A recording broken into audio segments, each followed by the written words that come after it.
શ્રી ઔદ્યોગિક group of schools ધોરણ 8 વિષય સામાજિક વિજ્ઞાન પ્રકરણ 7 આબોહવાકીય ફેરફારો ભાગ 1 પ્રકરણ 7 આબોહવાકીય ફેરફારો આબોહવા હવામાન અને ગ્રીનહાઉસ ઇફેક્ટ સારાંશ જુદા જુદા સ્થળ પર હવાનું પ્રમાણ તેમજ તેનું જુદા જુદા સ્થળ પર હવાનું પ્રમાણ અને હવાની ગતિ અલગ અલગ હોય છે.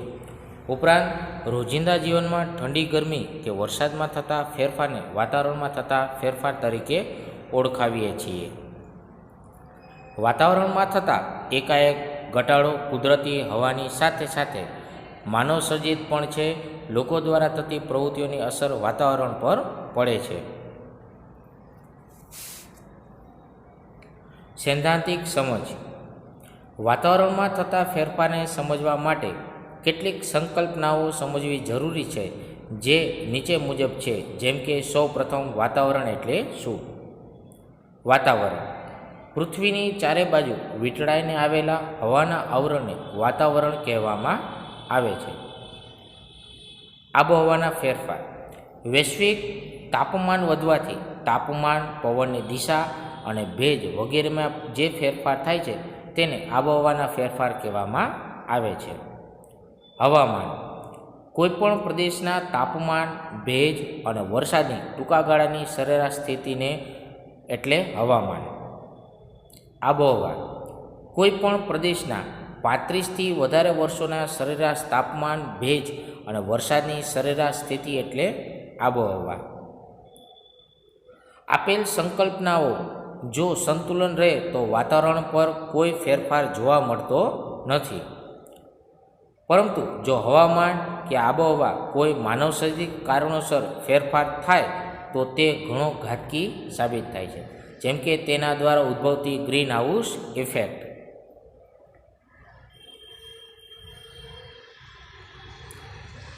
ગ્રીનહાઉસ ઇફેક્ટ ઠંડી આબોહવાવાળા પ્રદેશમાં સૂર્યતાપ ઓછો મળતો હોવાથી છોડ, શાકભાજી અને વૃક્ષોનો વિકાસ અટકે છે. જેથી પર્યાપ્ત માત્રામાં ગરમી મળી રહે તેવી કૃત્રિમ વ્યવસ્થા કરવામાં આવે છે, જેના માટે કાચ કે કાપડની છત રાખવામાં આવે છે, જ્યાં ગરમીનું પ્રમાણ જળવાઈ રહે છે. તેને ગ્રીનહાઉસ ઇફેક્ટ કહે છે. ગ્રીનહાઉસ ઇફેક્ટ દ્વારા સામાન્ય ઋતુ સિવાયની ઋતુમાં પણ સારી ગુણવત્તાવાળા શાકભાજીનું વધુ ઉત્પાદન લઈ શકાય છે. ઇઝરાયલ જેવો દેશ આ ટેકનોલોજી દ્વારા શાકભાજીનું વધુને વધુ ઉત્પાદન મેળવી તેની નિકાસ દ્વારા કરોડો ડોલરનું હુંડિયામણ કમાય છે. ઉપરાંત શાકભાજી પાકોની ખેતીના પાયારૂપ પ્રશ્નોના નિરાકરણ માટે ઘરોની ફેરફારો દ્વારા ઉત્પાદન કરી આ ટેકનોલોજી ઉપયોગી અને ફળદાયી સાબિત થઈ છે. પ્રકાશની ગુણવત્તાનો આધાર તેના કિરણોની લંબાઈ અને પ્રકાશના સમયગાળાનો આધાર ઋતુ અને વિસ્તાર પર રહેલો છે. તેથી આ પરિબળને પાકની જરૂરિયાત મુજબ નિયંત્રણમાં લાવી શકાય છે. ગ્લોબલ વોર્મિંગ વૈશ્વિક તાપવૃદ્ધિ સારાંશ ભૂતકાળમાં જ્યારે સૂર્યમંડળની રચના થઈ અને પૃથ્વીએ સૂર્યની ફરતે પ્રદક્ષિણા કરવાનું શરૂ કર્યું ત્યારે પૃથ્વીએ ફક્ત ગરમ ગોળા સ્વરૂપે હતી. લાખો વર્ષ બાદ પૃથ્વીનો ગોળો ઠર્યા બાદ તેની સપાટી પર પડ સખત બન્યું, જેને આપણે ધરતી કહીએ છીએ.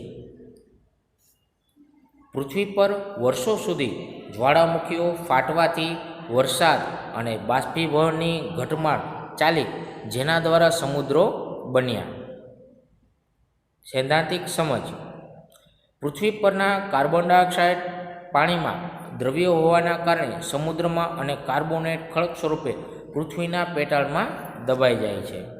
પૃથ્વી પરનું તેનું પ્રમાણ 70%થી ઘટીને 0.003% રહ્યું, જેથી પૃથ્વી પર વાતાવરણ અસ્તિત્વમાં આવ્યું. સૂર્ય પરથી પૃથ્વી પર આવતા કિરણો વાતાવરણમાંથી પસાર થતાં પૃથ્વી પર પડે છે. આ કિરણોમાંના કેટલાક કિરણો વાતાવરણમાં શોષાઈ જાય છે અને કેટલાક કિરણો અંતરિક્ષમાં પાછા ફરે છે.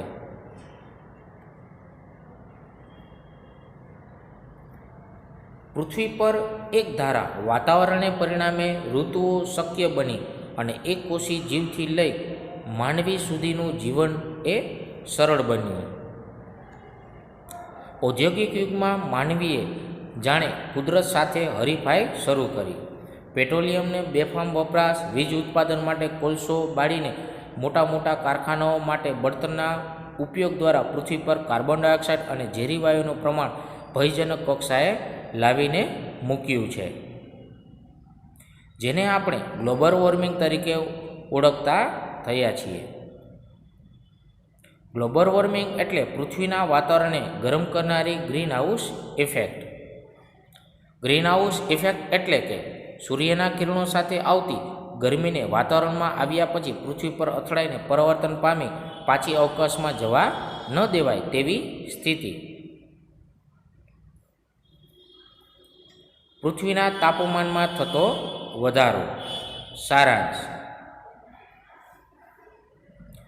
સમગ્ર દુનિયા અત્યારે ગ્લોબલ વોર્મિંગના કારણે ચિંતિત છે. દિન પ્રતિદિન સમગ્ર પૃથ્વીના તાપમાનમાં વધારો થતો જોવા મળે છે. પૃથ્વી પર અતિશય ગરમી પડવી, અતિશય વરસાદ પડવો અને ઋતુમાં થતું અનિયમિત પરિવર્તન વગેરે ઘટનાઓ સામાન્ય બની છે.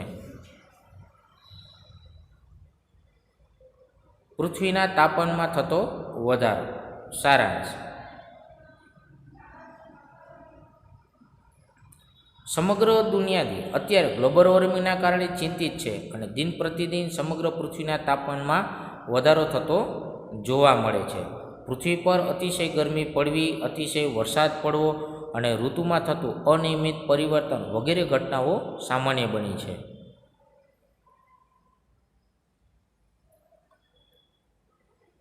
સૈદ્ધાંતિક સમજ: ગ્રીન હાઉસ ઇફેક્ટમાં સક્રિય ફાળો આપતા વાયુઓ જેવા કે carbon dioxide, methane, nitrous oxide, chlorofluorocarbon, CFC અને હેલોકાર્બનને ગ્રીન હાઉસ વાયુઓ તરીકે ઓળખવામાં આવે છે.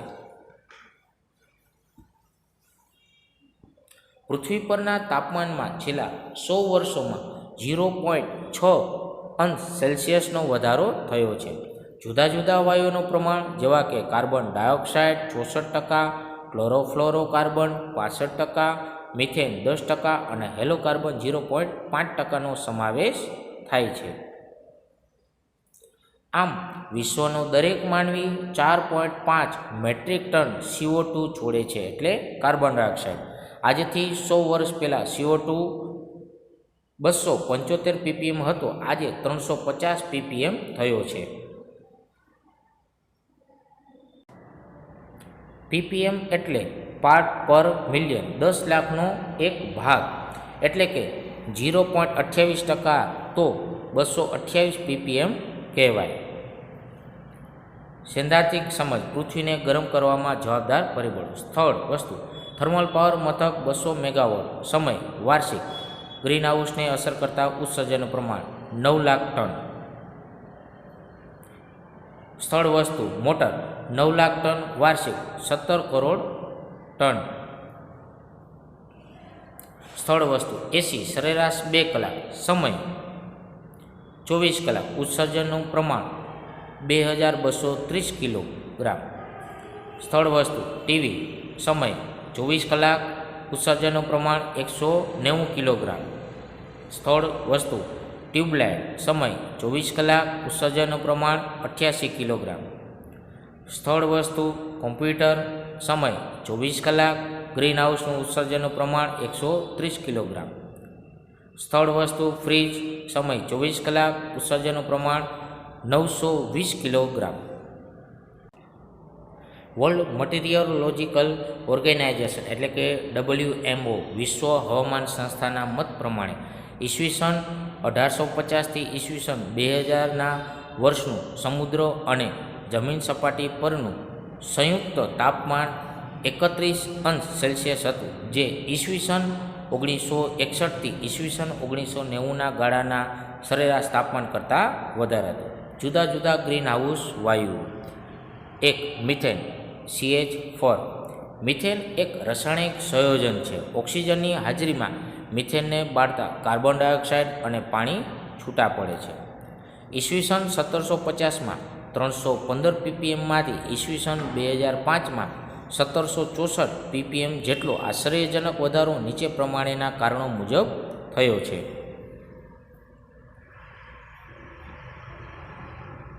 ઉત્સર્જન: પશુઓના ઉચ્છ્વાસ અને ચયાપચયની ક્રિયા 14 કરોડ ટન, ડાંગરની ખેતી 15 crore ton,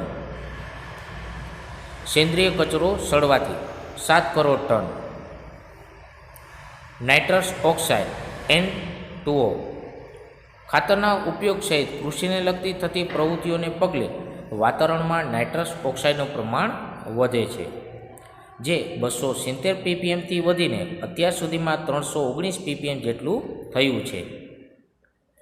3. Chlorofluorocarbon CFC. Plastic, fridge, એસી, સર્કિટ સર્જન, એરોસેલ સ્પ્રે, 1 માઇક્રોનથી 10 માઇક્રોન આકાર ધરાવતા સૂક્ષ્મ કણોને એરોસેલ કહે છે, વગેરેના વપરાશથી ક્લોરોફ્લોરોકાર્બનમાં વધારો થાય છે.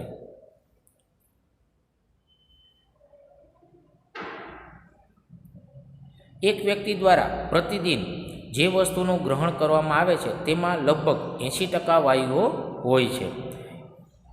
એક વ્યક્તિ પ્રતિદિન 22,000 વખત શ્વાસ લે છે, તેથી ઓક્સિજનયુક્ત વાતાવરણમાંથી 16 કિલોગ્રામ જેટલો વાયુનું સેવન કરે છે. 23 જાન્યુઆરી 1995ના યુનોના સંયુક્ત ઠરાવથી દર વર્ષે 16 સપ્ટેમ્બર ઓઝોન દિવસ તરીકે ઉજવવામાં આવે છે. 2007નું વર્ષ 1980 પછી સૌથી વધુ ગરમ હતું. ગ્લોબલ વોર્મિંગની અસર. સારાંશ: ગ્લોબલ વોર્મિંગની અસર માનવ ઉપરાંત પ્રાણીઓ, વનસ્પતિઓ અને તેમના જીવન પર પણ પડી રહી છે. ઉપરાંત અન્ય ફેરફારો પણ થઈ રહ્યા છે. સૈદ્ધાંતિક સમજ: વનસ્પતિની ઉત્પત્તિ, તેમની વૃદ્ધિના સમય અને આયુષ્યમાં ફેરફાર. પક્ષીઓની અમુક જાતિઓ લુપ્ત થવી, દાખલા તરીકે ચકલી, ગીધ. હિમાલયની 2000 હિમનદીઓ પીગળવી. છેલ્લા 10 વર્ષમાં દુષ્કાળ, વાવાઝોડા, અતિવૃષ્ટિ અને પૂરનું પ્રમાણ વધવું. જ્યાં વરસાદ વધુ પડતો ત્યાં તેની માત્રા ઓછી થઈ. દાખલા તરીકે રાજસ્થાન અને દુબઈમાં ભારે વરસાદ, ચેરાપુંજીમાં અનાવૃષ્ટિ. ખેતીમાં કઠોળનું ઉત્પાદન ઓછું થવું, જમીનમાં પાણીનું સ્તર ઘટવું, હિમનદી પીગળવાથી સમુદ્ર જળ સ્તર ઊંચું થવું અને સમુદ્ર કાંઠાના ધોવાણનું સ્તર વધવું. તાપમાન વધતા માણસો ડિહાઇડ્રેશન અને કુપોષણના ભોગ બનવા. ઋતુચક્રમાં પરિવર્તન. શિયાળા અને ઉનાળાની ઋતુઓની લાક્ષણિકતાઓ બદલાવી. ગુજરાતની દરિયાઈ સપાટી 25 સેમી જેટલી વધતા જમીનની ખારાશ વધવી. ખેત ઉત્પાદનમાં સતત ઘટાડો. Cholera, dengue, malaria, yellow fever, swine flu વગેરે રોગોનું પ્રમાણ વધવું. ગ્રીન પીસ સંસ્થા મુજબ ઈસવીસન 2100માં ગુજરાતમાં વસતા આશરે 55 લાખ લોકોનું સ્થળાંતર કરવું પડશે. વૈશ્વિક તાપમાનના વધારાના લીધે ફૂલોની સુગંધ નાશ પામવી. ગ્લોબલ વોર્મિંગથી બચવાના ઉપાયો. ઉર્જાના બિનપરંપરાગત સ્ત્રોતોનો ઉપયોગ વધારવાથી, જેમ કે સૌર ઉર્જા, પવન સૌર ઉર્જા, ભરતી ઓટ ઉર્જા. વૃક્ષારોપણ વધારવું. પોલિથિનિક બેગનો ઉપયોગ ટાળવો. ખાતર અને જંતુનાશક દવાનો વિવેકપૂર્ણ ઉપયોગ કરવો. લીલો પડવાશ અને છાણિયું ખાતર વાપરવું.